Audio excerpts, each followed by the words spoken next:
같이 여겼더라. 1월 10일 금요일입니다. 오늘은 창세기 29장 1절부터 20절까지 말씀입니다. 라헬 우물가에서 신랑을 만나다 라는 제목입니다. 라헬 우물가에서 신랑을 만나다. 야곱은 태어나기도 전에 어머니 뱃속에서부터 선택된 사람이죠. 언약의 자식, 언약의 자손이란 말이에요. 약속의 자손. 그렇게 야곱은 하나님의 선택을 받고 언약의 사람으로 구별됐지만 기다리지 못하고 그만 아버지와 형을 속이고는 기어코 자기 힘으로 아버지의 장자의 축복을 받아냅니다. 그 일로 결국은 형 에서의 분노를 피해서 저 바단 아람으로 외삼촌 집으로 도망을 치죠. 오늘 본문은 그렇게 언약의 사람 야곱이 드디어 외삼촌 라반의 동네에 이르러서 그 우물가에서 벌어지는 이 일을 소개해주고 있는 장면입니다. 그 우물가에서 지금 누구를 만나는 거예요? 자기의 신부 라헬을 만나는 거죠. 라헬은 아버지의 양떼를 먹이기 위해서 이리저리 옮겨 다니다가 물을 먹기 위해서 갈증을 해결하기 위해서 우물로 왔다가 지금 신랑을 만나는 겁니다. 이 그림은 앞에서 이미 한번 설명했죠. 24장에서 아브라함이 자기 아들 이삭을 위해서 종을 고향으로 보내고 그 고향으로 달려간 종이 우물가에서 리브가를 만나는 그 장면, 그게 여기서 지금 반복이 되고 있는 거예요. 그래서 아브라함의 종이 모든 고난을 위임받고 우물가에서 이삭의 아내 리브가를 만나는 그 장면이나 오늘 언약의 사람 야곱이 우물가에서 자기 신부를 만나는 장면이나 이건 같은 이야기를 지금 반복해서 해주고 있는 거예요. 이게 어디서 한번 또 반복이 되냐면 출애굽기 2장에 가면은 애굽에서 도망을 친 모세가 그 미디안 광야에서 우물가에서 거기서 미디안 제사장의 딸들을 만나죠. 7딸들을 만나는데 그 7딸 중에 하나가 시프라입니다. 거기서 그 우물가에서 역시 모세가 시프라를 만나는 그런 장면. 이렇게 언약의 백성, 약속의 자손들은 항상 어디서 자기 신부를 만나냐면 우물가에서 만나는 거예요. 이 신부들은 자기 신랑을 어디서 만난다고요? 바로 이 우물가에서 만나는 겁니다. 이 우물은 인간의 삶에서 없어서는 안 될 겁니다. 갈증을 해결시키고 모든 사람들이 이 우물이 있어야 삶을 영위해 가요. 우물이 있어야 산다고 생각을 해요. 우물은 생명의 원천 같은 것이라 하는 거죠. 그러니 누구도 이 우물을 없이는 살 수가 없는 겁니다. 그래서 항상 사람들은 인생의 그 갈증과 목마름을 해결하기 위해서 우물을 찾게 되어 있습니다. 그렇다고 해서 모든 신부들이 다 자기 신랑을 만나기 위해서 우물을 찾는 것은 아닙니다. 그냥 자기 생명을 위해서, 인생의 갈증을 위해서, 그 목마름, 타는 목마름을 해결하기 위해서 그 필요 때문에 우물로 달려나오는 거예요. 그렇게 자기 인생의 필요, 인생의 목마름을 해결하기 위해서 달려나온 그 우물에서 누구를 만나냐면 신랑을 만난다. 요게 지금 우물가에서 신부를 만나고 신부가 우물가에서 신랑을 만나는 그림이 말해주려고 하는 것입니다.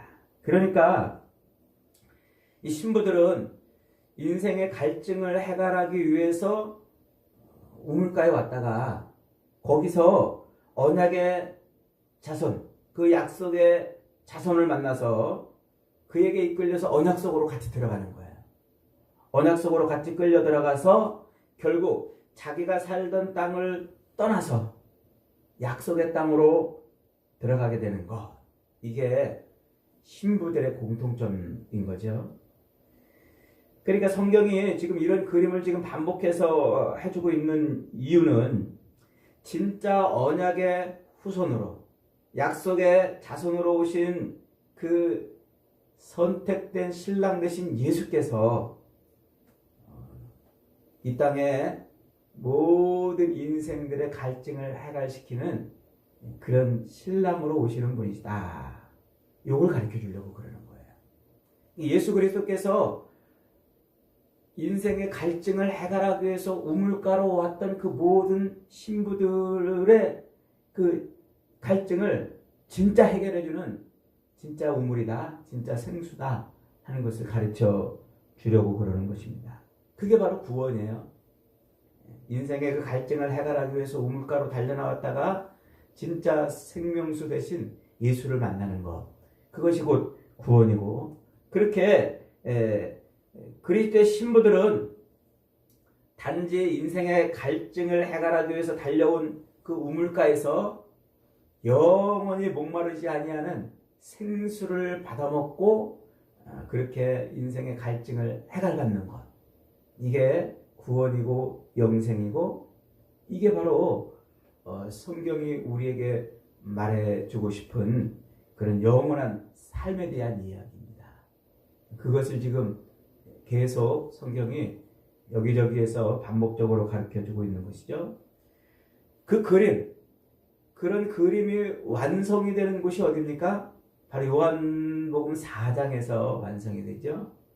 요한복음 4장에 가면은 사마리아 여인이 우물가에서 예수님을 만나지 않습니까? 4장 5절부터 14절까지 이야기에 사마리아에 있는 수가라는 동네에 이르시니 야곱이 그 아들 요셉에게 준 땅이 가깝고 또 거기 야곱의 우물이 있더라. 예수께서 길 가시다가 피곤하여 우물 곁에 그대로 앉으시니 때가 6시쯤 되었더라. 사마리아 여자 한 사람이 물을 기르러 왔음에 예수께서 물을 좀 달라 하니 사마리아 여자가 이르되 당신은 유대인으로서 어찌하여 사마리아 여자인 나에게 물을 달라 하나이까 하니 예수께서 대답하여 이르시되 네가 만일 하나님의 선물과 또 네게 물을 좀 달라 하는 네가 누구인 줄 알았더라면 네가 그에게 구하였을 것이요 그가 너에게 생수를 주었으리라. 여자가 이르되 주여 물기를 그릇도 없고 이 우물은 깊은데 어디서 당신이 생수를 얻겠사옵나이까? 예수께서 대답하시되 이 물을 마시는 자마다 다시 목마르리니와 내가 주는 물을 마시는 자는 영원히 목마르지 아니하리니 내가 주는 물은 그 속에서 영생하도록 솟아나는 샘물이 되리라. 이게 지금 구약 성경에서 우물가에서 신랑과 신부가 만나는 이 그림이 완성되는 장면인 겁니다. 당시 유대인들은요, 예루살렘에서 저 북쪽 갈릴리 지방으로 갈 때 가까운 사마리아 지역을 통과하지 않고 좀 멀어도 저 요단 동편 땅으로 동편길로 돌아서 갔어요. 왜냐하면 그 사마리아 사람들은 개처럼 여기고 그들은 이방인과 혼혈된 그런 족속이었기 때문에 사람 취급도 안 했던 것이죠.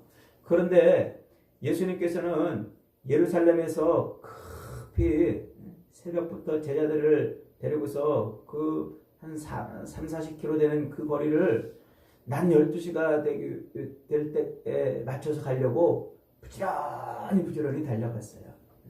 부지런히. 그러니까 건장한 사람들이, 군인들이 1시간에 걷는 거리가 한 4km 정도 돼요.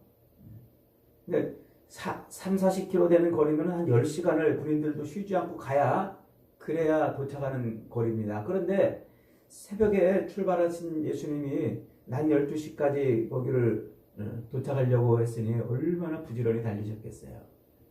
그 거리가 그렇게 쉬운 거리는 아니죠. 그리고 뭐 이렇게 평평한 길도 아니고 막 오르막도 있고 내리막도 있고 이런 길을 예수님이 일부러 그 시간에 맞춰 가려고 부지런히 거기를 달려가신 겁니다. 그렇게 우물가에 도착하신 예수님은 너무나 피곤하셔서 그냥 거기서 철푸덕 주저앉으셨던 거예요. 그리고는 이제 참 신랑이시며 참 언약의 후손이신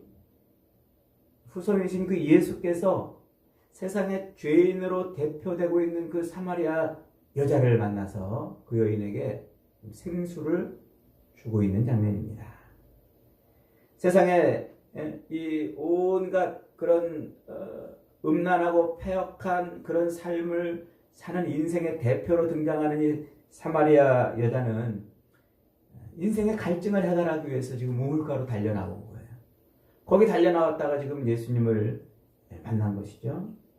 예수님은 뜬금없이 그 여인에게 네 남편을 데려오라 이렇게 말합니다. 그 여인은 5번 이혼하고 지금 6번째 남자와 동거를 하고 있었던 중이죠. 그 말은 무슨 말입니까? 그 여인이 자기 인생의 목마름, 자기 인생의 그 부족함, 자기 인생의 갈증을 해결하기 위해서 이 남자 저 남자를 만났지만 여전히 자기 인생의 그 목마름과 갈증을 해결하지 못했다는 얘기예요. 그래서 지금 그녀는 그 인생의 심한 그 목마름과 갈증을 해결하려고 애를 썼지만은 남편을 5번이나 바꾸고도 해결하지 못했다는 거예요. 그런데 지금 자기 인생의 진짜 갈증을 영원히 해소할 누구를 만난 겁니까? 신랑을 만난 거란 말입니다. 자기 목마름을 온전히 해결해줄 진짜 신랑을 만난 것이죠. 지금까지 있었던 자기 남편들도 해결하지 못했고 매일매일 다른 사람들의 눈을 피해서 물을 길러 나와야 했던 그 불쌍하고 그 음탕하고 그 처절한 그런 삶을 살 수밖에 없던 그 여인이 지금 진짜 해결을 할 수 있는 신랑을 만났다는 것이죠.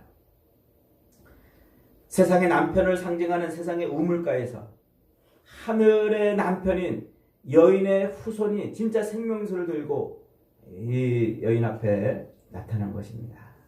이게 지금 하나님의 구원이 우리에게 어떻게 다가오는지를 보여주려고 하는 아주 생생한 그림인 것입니다.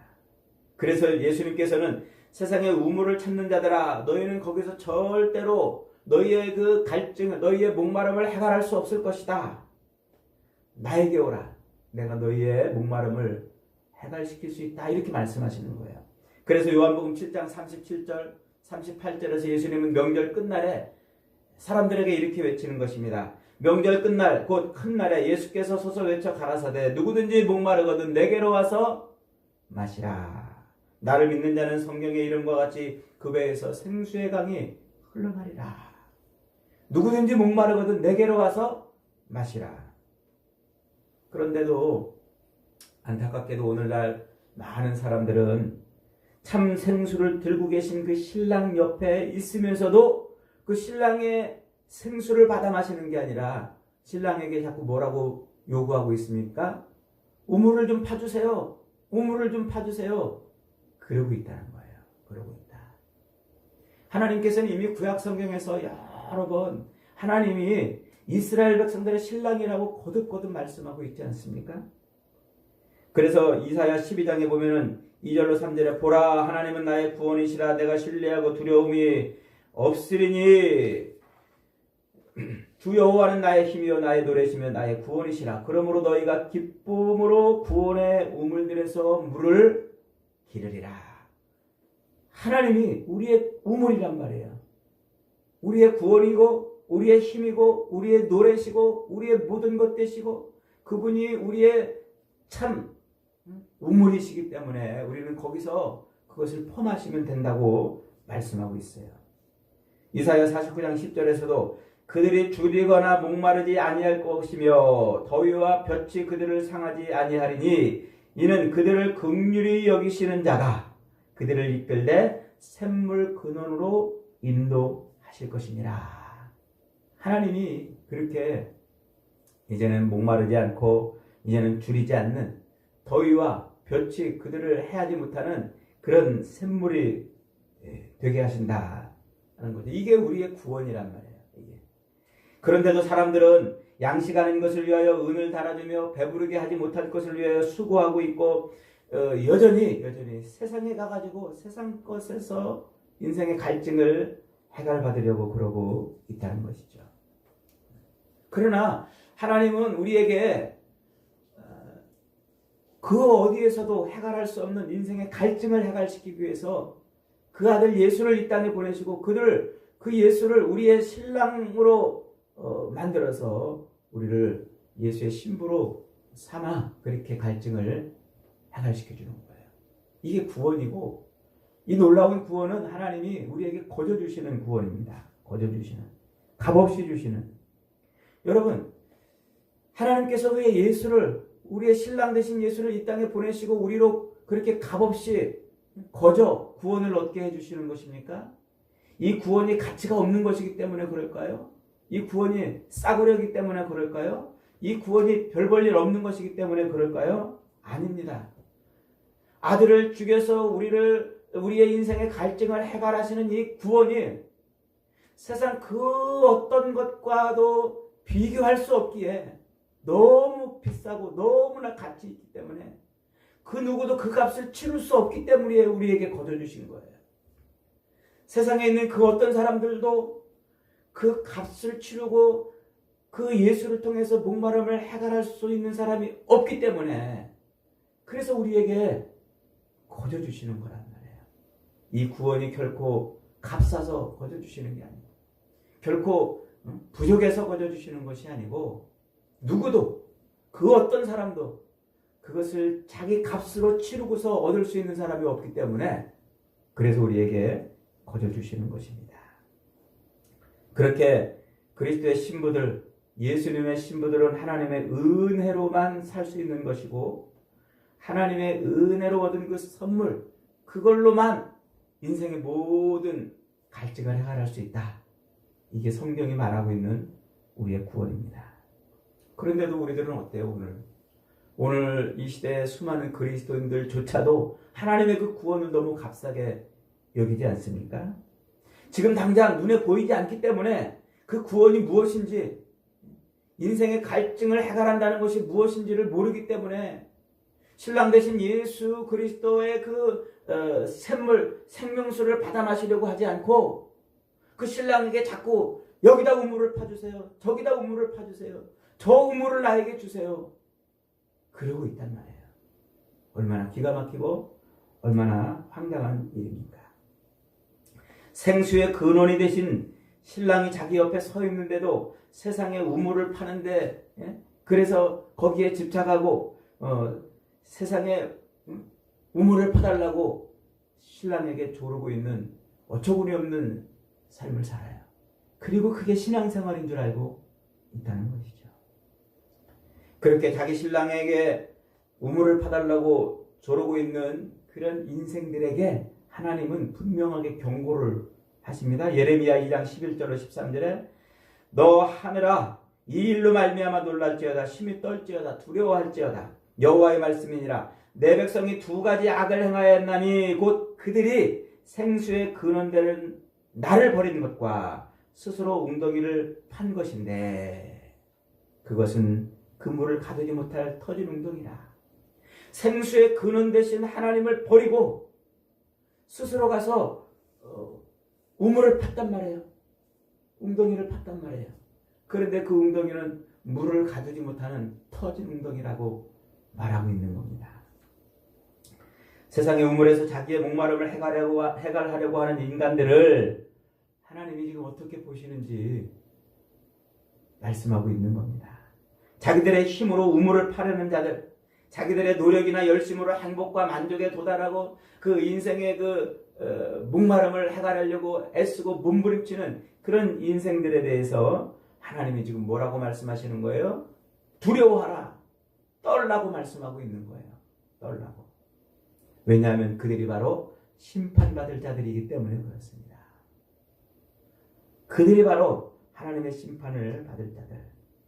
하나님의 신부들은, 그리스도의 신부들은 오직 자기 신랑으로만 만족해야 하고 하나님으로만 만족해야 되는데, 그들이 자꾸 다른 남편을 기웃거리고 다른 데 가서 우물을 파고 다른 곳에서 갈증을 해결하려고 그렇게 애를 쓰고 있는 그 모습을 지금 경고하고 있는 거예요. 그래서 그리스도의 신부로 정결하게 다시 오실 그 신부를 맞을 그런 삶을 살아야 되는데 이런 것 저런 것들이 유혹하니까 신부 대기실을 박차고 나가서 거기 가서 먹고 마시고 즐기는 거예요. 재리의 유혹에 넘어가고 성공의 미혹에 넘어가고 신비한 현상을 앞다투어 찾아다니는 것이죠. 믿음으로 깨닫고 오직 믿음의 눈으로만 볼 수 있는 그 진짜 신랑에는 관심이 없고 당장 자기 눈에 보이는 그런 어처구니 없는 것을 마치 신랑으로 마치 그게 생수인 것처럼 찾아다니고 있다는 것이죠. 생수의 근원이신 예수님이 아닌 다른 우물이란 다른 신랑을 말하는 거예요. 다른 신을 말하는 거예요. 우상을 말하는 거예요. 다른 것에 기대고 세상 물질에 기대고 자기 지식과 자기 경험과 이런 것에 기대서 자기 갈증을 해결해 보려고 그러는 것입니다. 여러분, 하나님은 그걸 뭐라고 그런다고요? 간음하는 자들이다 이렇게 말해요. 간음하는 자들이다. 오직 자기 신랑이 아닌 다른 것에 기대서 자기의 그 욕망과 욕구를 풀어내고 자기의 갈증을 해결하려고 하는 그런 삶을 사는 존재를 간음한 여인이라 이렇게 말하는 거예요. 그래서 구약 성경이 자꾸 그 간음의 이야기로 바람난 여인의 이야기로 이스라엘 백성들을 책망하고 그러는 것입니다. 여러분, 인생의 목마름과 갈증을 해결하기 위해서 하나님 아닌 예수 그리스도가 아닌 그 어떤 것에 기대고 의지하는 그 모든 것은 다 영적인 간음인 것을 잊어버리지 마시기 바랍니다. 그래서 요한계시록에 보면 마지막에 그리스도의 신부인 교회가 결국 참 생명수인 그 예수 그리스도를 바라보는 그 모습으로 계시록이 끝나는 거예요. 요한계시록 22장 17절에 성령과 신부가 말씀하기를 오라 하시는도다. 듣는 자도 오라 할 것이요 목마른 자도 오라 할 것이요 원하는 자는 값없이 와서 생명수를 받으라 하시더라. 이게 계시록의 마지막 내용인 겁니다. 구원은 그렇게 우리 인생의 갈증을 해결하기 위해서 우물가로 달려갔다가도 진짜 신랑 대신 생수를 들고 계신 예수 그리스도를 만나는 게 구원입니다. 그리고 그 그리스도를 통해서 생수를 받아 마시고 인생의 모든 영원한 갈증을 해결받는 거예요. 해결받는 거. 사랑하는 여러분, 타락한 인간의 영혼은 목마름과 외로움과 공허함은 그 어떤 것으로도 세상에 있는 그 무엇으로도 해결할 수 없는 것인 줄 믿으시기 바랍니다. 그리고 그 어떤 것도 우리를 만족시킬 게 없어요. 그래서 우리는 마치 우리의 진짜 신랑 되신 예수 그리스도가 아니고 엉뚱한 것을 자꾸 찾아다니면 바닷물을 들이키는 것처럼 또 목마르고 또 목마르고 하게 되는 겁니다. 그래서 사탄이 그걸 자꾸 이용하는 거예요. 그걸. 그래서 이것저것을 자꾸 우리 앞에 놓고 이게 너의 신랑이다. 이게 너의 갈증을 해결할 거다. 이게 네 인생을 재미있고 쾌락 있고 풍요롭게 해줄 것이다 하고 자꾸 우리 눈앞에 펼쳐놓고 그것을 바라보게 만드는 것이죠. 여러분, 성도는 그때마다 그리스도의 신부는 그때마다 자기 신랑을 다시 바라보는 겁니다. 그래서 이 땅에 다시 오실 그 신랑 되신 예수 그리스도를 기다리는 요 인생 신부 대기실에서 오직 자기 신랑만을 바라보고 사는 것, 그것이 성도인 겁니다. 저와 여러분은 세상의 우물이 전부인 것처럼 여기는 그게 생명을 주고 그것이 우리의 목숨을 유지시키고 그것이 우리의 갈증을 해결시킬 것이라고 믿고 있는 그런 사람들 틈바구니에 살고 있지만 우리의 영원한 신랑이신 분은 예수님밖에 없음을 확신하시기 바랍니다. 그리스도 예수를 통해서만 우리는 진짜 인생의 갈증을 해결하는 생명수를 얻을 수 있음을 믿으시기 바랍니다. 그래서 정결한 신부로 신랑 되신 주님이 오실 때까지 이 신부 대기실을 잘 지키는 저와 여러분이 되시기를 주님의 이름으로 축복합니다.